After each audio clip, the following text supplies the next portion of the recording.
Di awal-awal saya belajar NLP dulu saya sering mendengar istilah bahwa NLP itu sebenarnya adalah proses untuk learning how to learn atau belajar kembali cara belajar. Nah, tadinya saya mikir bahwa mungkin itu karena ya ada beberapa model-model teknik dalam NLP yang dipakai untuk pembelajaran gitu ya. Jadi salah satunya adalah kalau kita baca buku Bobby the Porter ya, Quantum Learning, Quantum Business itu. Kalau nggak salah di yang quantum bisnisnya itu Bobby the Porter menuliskan bahwa dia mengapresiasi Micro Knowledge salah satu gurunya yaitu John Grinder. Jadi kalau kita misalnya belajar soal bagaimana kita perlu memahami ya gaya belajar visual, auditory, kinestetik itu kan ide yang diusung ya salah satunya oleh para pembelajar NLP dan ya tentu saja dikembangkan lebih lanjut sih oleh para praktisi pendidikan gitu ya. Sehingga meskipun orang nggak paham bahwa itu berasal dari NLP, tetapi ya itu cukup populer sih, ya kan. Nah, tapi belakangan saya mencoba untuk memahami kembali ya sebenarnya apa sih maksudnya dengan learning how to learn itu, dan sepertinya ada hal-hal yang berbeda yang baru saya pahami belakangan yang akan kita bahas di video kali ini.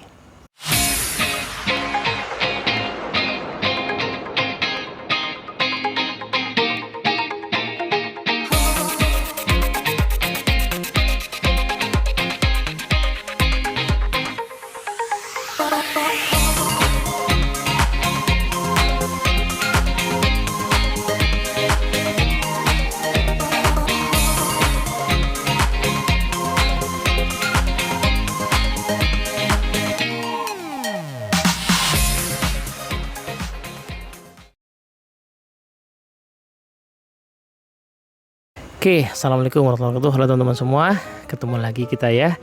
Kali ini kita mau bahas soal NLP sebagai proses untuk belajar kembali cara belajar atau learning how to learn.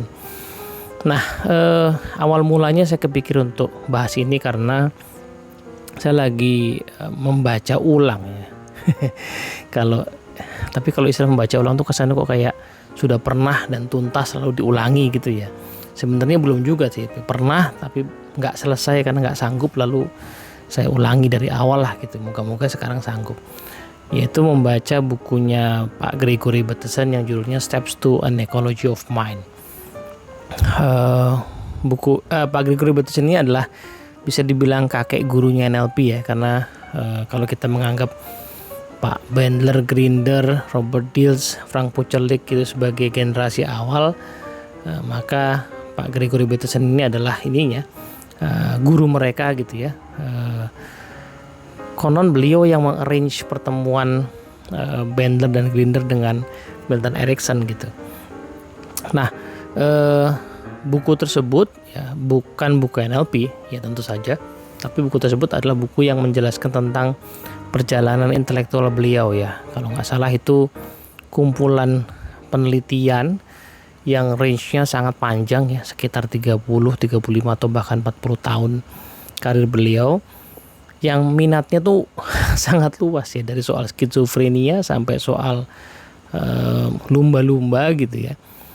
Nah, jadi beliau sendiri menuliskan di buku itu bahwa saya juga baru memahami perjalanan karir saya itu sebenarnya mencari apa gitu. Nah, itu baru di akhir-akhir. Jadi ada perumpamaan yang menarik yang beliau tuliskan di bagian awal bahwa ya sebagaimana orang yang pengembara gitu ya, namanya juga pengembara ya, berbeda dengan orang yang mau pesiar ya. Kalau pengembara kan pasti orang yang memang nggak tahu mau kemana secara pasti, tapi perjalanan itu sendiri adalah sebuah pencarian.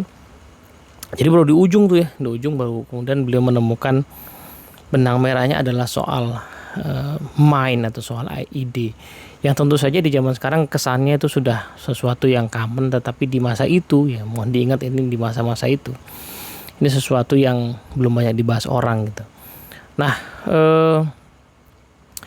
saya kemudian coba mengkomunikasikan apa yang saya baca di buku tersebut dengan apa yang saya baca di artikel yang ditulis oleh Pak Robert Dilts ya. Robert Dilts nulis satu artikel yang menjelaskan sejarah dari model yang beliau rumuskan di NLP, namanya Neurological Level atau NLL.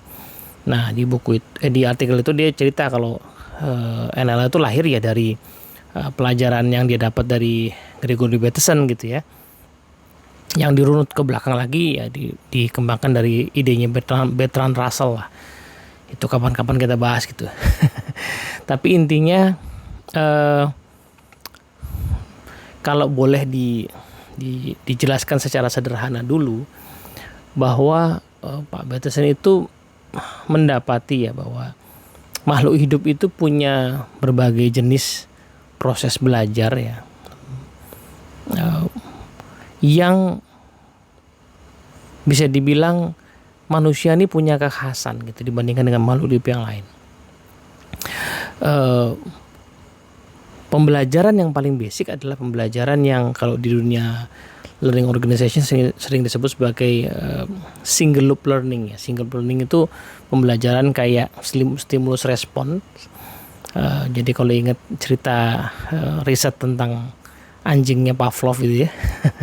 Nah, anjingnya Pavlov itu kan belajar juga ya bahwa bunyi lonceng itu adalah tanda akan datangnya makanan. Maka dari itu reaksi alamiah yang dimunculkan adalah salivanya keluar gitu ya. Nah, sehingga ketika kemudian ya setelah dikondisikan lama-lama loncengnya dibunyikan tanpa ada daging, itu ternyata dia tetap keluar salivanya gitu. Nah, setelah dikondisikan gitu. Nah, kenapa begitu ya? Karena memang anjing atau hanya punya kemampuan untuk single loop learning gitu ya. Nah, manusia juga sebenarnya kadang-kadang begitu juga ya, kita bisa terkondisikan dengan sebuah stimulus sehingga kemudian merespon alamiah sesuai dengan stimulus itu. Ya kan, nyium aroma tertentu terus jadi lapar gitu ya. Padahal sebenarnya tadinya udah makan atau belum waktunya makan. Tapi aromanya memicu. Atau baca WA dari bos kemudian langsung mules misalnya gitu. Karena biasanya WA itu adalah tanda-tanda ada pekerjaan yang menantang gitu. Nah, bedanya manusia tidak hanya mampu belajar secara single loop tadi, tetapi juga double loop. Ya, double loop itu berarti manusia bisa mengevaluasi pembelajarannya. Nah, ini yang menarik ya.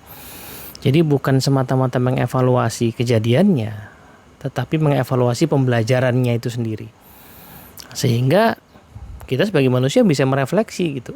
Saya kok deg-degan ya baca WA bos. Padahal kan WA biasa. Dan ini bahkan hanya teks. Ya bos saya nggak betul-betul ada di depan saya gitu.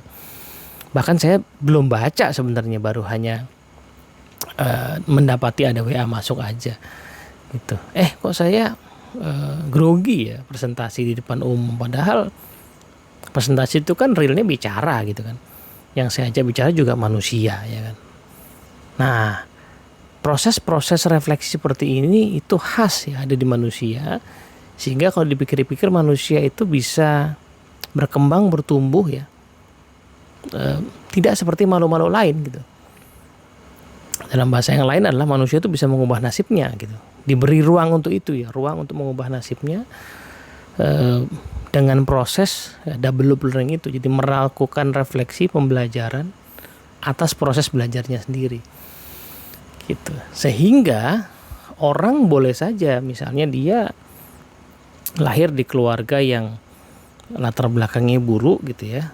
Awal-awal hidupnya mungkin dia terpengaruh dengan keburukan tersebut, misalnya seorang yang lahir di latar belakang kriminal misalnya gitu ya. Dia mungkin awal-awal terpengaruh. Anggaplah begitu ya. Tapi tidak selamanya ya. Dia bisa kalau mau melakukan refleksi atas kehidupannya yang dia jalani, yang tanpa sadar diadopsi, lalu kemudian melakukan perbaikan. Dan kenyataannya banyak gitu ya. Bahkan ada yang sama sekali tidak terpengaruh ya, latar belakangnya buruk, tetapi dia sama sekali tidak terpengaruh karena dia dalam proses hidupnya itu sudah langsung belajar ya, langsung mengevaluasi kecenderungan pola yang mungkin diadopsi, kemudian dia ambil pola yang lain gitu. Nah, itulah yang menarik ya dari penjelasan Pak Bateson yang tentu saja lebih kompleks dari yang saya jelaskan tadi. Itu kan saya sanggupnya jelasin segitu aja.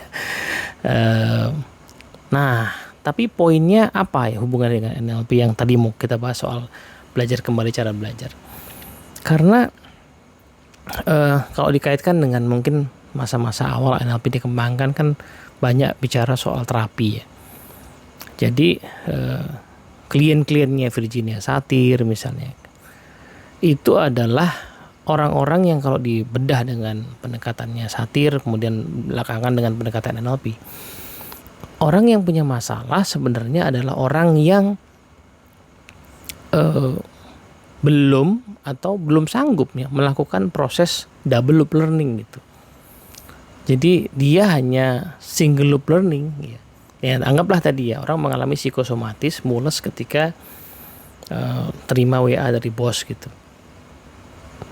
Nah, saya bahkan beberapa waktu lalu saya dengar ada seorang kawan yang ternyata ya, saya juga baru tahu, dia yang cerita gitu di publik, dia cerita bahwa ternyata beberapa waktu bekerja itu dia sampai harus ke konselor, ke terapis gitu untuk mengatasi masalahnya, yaitu ya cukup kompleks lah ya, terkait dengan berbagai tantangan yang dihadapi bersama klien. Saya sendiri mengalami hal yang sama ya, kami ada di dunia yang mirip-mirip kan gitu ya. Jadi saya mengalami hal yang sama, saya mengalami klien-klien yang juga sama menantangnya. Teman-teman saya juga begitu yang lainnya, tetapi kenapa kawan yang satu ini sampai akhirnya harus menemui konselor karena sangat parah menurut dia gitu. Nah, ini kan menarik kan. Jadi situasinya mirip-mirip, kenapa kok respon orang berbeda. Nah, orang yang mengalami masalah itu biasanya karena dia belum melakukan atau belum sanggup melakukan proses double loop learningnya gitu.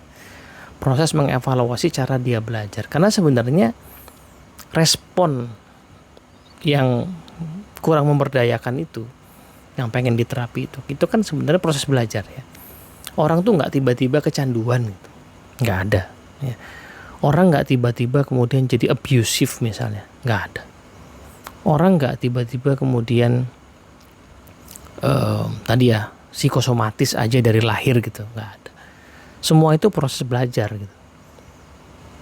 Nah, memang bukan belajar dalam arti formal sekolah mengalami fobia, bukan. Tetapi memicu reaksi fobia itu proses belajar juga. Yang mungkin itu wajar ya. Anggaplah ada orang yang trauma misalnya naik kendaraan bermotor atau naik roda 2 karena pernah mengalami kecelakaan parah misalnya ya. Sehingga dia ngelihat motor itu udah mulus-mulus, bahkan mual-mual misalnya. Nah, itu wajar karena ya dia pernah mengalami satu kejadian yang memang sangat parah. Ya, maka pikirannya membuat asosiasi single loop learning bahwa naik kendaraan bermotor itu berbahaya gitu. Nah, tetapi di momen selanjutnya sebenarnya dia punya kemampuan untuk melakukan refleksi atas kejadian itu, atas proses pembelajaran itu. Apakah betul ya ketakutan saya kepada kendaraan bermotor itu sesuatu yang perlu dipertahankan, atau sebenarnya ini sesuatu yang sudah cukup ya saya ambil pelajarannya kemudian saya move on gitu. Nah, ada nggak orang yang begitu meskipun nggak perlu ke terapis? Ada. Ya kan, saya punya kawan yang kalau kita bercandaan tuh kan ada istilah namanya kalau di dunia ergonomi itu accident prone ya. Jadi orang-orang yang punya kecenderungan untuk cilaka gitu. Nah, dulu ada kawan saya yang kayak gitu. Jadi dia tuh sering ya mengalami kecelakaan, bahkan sampai saking seringnya dia tahu ya cara jatuh dari motor yang aman gitu. Jadi kalau dikepepet gitu, cerita pernah ada naik motor kemudian dipepet sama truk gitu, sehingga dia sengaja menjatuhkan diri karena daripada ada risiko lebih besar. Jadi dia tahu cara jatuh yang aman, saking seringnya dia kecelakaan. Nah, dia kan sering kecelakaan ya, tapi nggak apa-apa gitu. Maksudnya habis kecelakaan itu ya dia kemudian berobat, lalu setelah itu dia bisa kembali lagi. Nah, orang ini kan berarti melakukan proses double learning tadi ya, melakukan proses refleksi untuk mengevaluasi ya pembelajarannya, sehingga dia sambil pada sebuah kesimpulan bahwa iya itu kejadiannya memang ya berbahaya, bikin saya celaka, tapi toh saya sudah sembuh, so nggak usah digeneralisir, so let's move on. Nah gitu kan. Jadi sebenarnya proses terapi itu adalah proses untuk ngajak orang belajar ulang, ngajak orang belajar ulang cara memahami ya situasi yang dia alami, atau ngajak orang belajar ulang dan mengevaluasi caranya belajar selama ini gitu. Nah itu satu poin lah ya gitu ya. Kalau dalam konteks terapi, bagaimana dengan konteks yang lain ya, NLP diterapkan dalam coaching misalnya. Nah sebenarnya sama ya kan. Orang yang di coaching itu kan karena dia punya satu goal ya, dia basically dia sudah capable ya dalam bidang yang ingin dia di coaching itu tadi, tapi dia pengen enhance lagi, dia pengen didampingi untuk bisa mengalami pertumbuhan gitu. Dan itu diawali dengan menetapkan sebuah tujuan.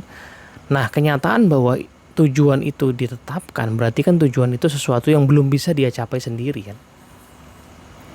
Dengan kata lain, dia belum punya proses belajar yang memadai untuk mencapai goal barunya ini gitu. Sebab kalau sudah punya ya nggak perlu coach gitu kan. Ya, dia perlu coach itu karena mentok gitu. Saya tuh pengen ini, saya coba sendiri kok mentok gitu. Nah maka dari itu dia perlu coach yang akan membantunya untuk mengevaluasi cara dia belajar selama ini ya, yang itu kemudian menghasilkan tindakannya, kemudian menetapkan proses belajar baru gitu, yang akhirnya menciptakan perilaku baru untuk mencapai tujuannya. Seorang yang menggunakan jasa eksekutif coach misalnya kan begitu kan, let's say dia sudah pernah memimpin ya perusahaan dengan sukses di tempat sebelumnya, tetapi ini kan bisnis yang baru ya kan, market yang baru ya kan, bahkan mungkin bisnisnya betul-betul baru buka misalnya, dapat tantangan nih dari owner ya, dari pemegang saham misalnya begitu. Timnya juga ya paling kalaupun dia bisa bawa cuma beberapa orang, sisanya adalah orang-orang existing misalnya, sehingga nggak mungkin cara memimpin dia di tempat yang lama plek-plekan bisa dipakai di situ kan. Apalagi kalau tadi marketnya baru, produknya baru, ya industrinya baru bagi dia. Nah disitulah dia tidak cukup ya, bukan berarti nggak bisa yang lama itu dipakai, tapi tidak cukup, nggak memadai. So dia perlu diajak untuk kembali belajar ya, mengurai proses belajar selama ini untuk kemudian mendesain proses belajar yang baru supaya dia bisa menemukan cara-cara yang lebih pas untuk di situasi barunya gitu. Nah itu dalam konteks coaching gitu ya. Nah tapi sebenarnya dalam konteks penerapan NLP sehari-hari yang non terapeutik pun ya, setiap hari ini kan kita selalu belajar kan. Ya kan, kita jalanin tugas kita lah sebagai leader, sebagai sales, sebagai dokter ya, sebagai guru. Kan kita itu pasti bertindak based on pembelajaran kita sebelumnya kan. Nah di momen kita ngerasa mentok, nah belajar NLP kita bisa diajak untuk mengevaluasi proses belajar itu sendiri, kemudian mencari tahu pola kita selama ini, lalu memodifikasi pola itu dengan pola lain, pola baru yang kemungkinan bisa lebih efektif ya kan. Jadi anggaplah misalnya ada orang yang mau pakai NLP untuk pekerjaannya sebagai seorang pengajar, seorang guru misalnya ya kan. Dia ngerasa kok sama generasi murid yang sekarang ini kok saya kayak nggak bisa connect ya gitu ya. Dan itu yang berdampak ke cara saya mengajar dan kemudian perilaku anak-anak saya gitu. Nah anggaplah beliau ini sudah cukup senior, let's say gitu ya, bergenerasi mengajar, tapi di generasi yang baru ini kok agak susah. So belajar NLP misalnya ya, belajar soal gimana sih sebenarnya proses koneksi dengan orang itu terbangun. Kita belajar soal teknik misalnya building rapport misalnya, atau kami suka pakai satu istilah namanya rasa tersambung gitu ya. Oh ya benar, ternyata memang ya karena proses belajar saya yang lama ya. Dulu saya punya berbagai jurus yang bisa saya pakai untuk connect sama anak, tapi jurus itu udah lama tidak relevan ya, karena ini generasi yang baru. So saya harus belajar cara connect yang berbeda, memulai kembali ya, dan akhirnya saya bisa connect sama murid-murid yang sekarang misalnya seperti itu. Jadi begitu juga mungkin dengan orang tua gitu ya, ketika merasa bahwa kok kayaknya saya agak susah ya berkomunikasi dengan anak saya yang umurnya tertentu lah, yang remaja atau lebih tua lagi. Nah itu kalau dicek ya, kemungkinan cara saya ya untuk berhubungan dengan anak saya tersebut adalah cara yang saya pelajari kemarin gitu. Nah, belajar NLP memungkinkan saya untuk mengevaluasi ya proses belajar saya kemarin gitu ya. Kemudian mendesain ulang gitu proses belajar saya untuk bisa connect lagi dengan anak saya dengan situasinya sekarang. Nah, berarti di sisi lain ya, implementasi NLP untuk konteks rumah tangga ya dengan pasangan sama juga ya kan. Pasangan kita kan orang yang tidak pernah sama sebenarnya ya. Identitasnya seolah-olah sama, tapi kan tiap insan itu orang yang terus bertumbuh, terus berkembang ya. Ya kalaupun badannya pakai anti aging kelihatannya tetap muda ya, tapi pemikirannya kan nggak pernah sama. Sehingga cara kita berelasi dengan pasangan itu juga sesuatu yang perlu direfleksi terus menerus untuk dievaluasi. Jangan-jangan memang cara saya connect dengan pasangan saya itu cara kemarin, yang kemarin oke tapi sekarang udah nggak oke lagi dan perlu dikembangkan gitu. Jadi proses modeling di dalam NLP itu sebenarnya proses untuk tadi itu mempelajari ulang cara belajar saya sebenarnya selama ini seperti apa sih, kemudian mendesain ulang proses belajar yang baru gitu. Nah, modeling ke orang lain gimana? Sama ya kan. Saya kan melakukan modeling keahlian orang lain, itu kan artinya saya mempelajari caranya belajar ya. Mempelajari caranya berjualan, mempelajari caranya memimpin, mempelajari caranya mengajar, mempelajari caranya mengembangkan produk ya, mempelajari caranya mendesain produk misalnya.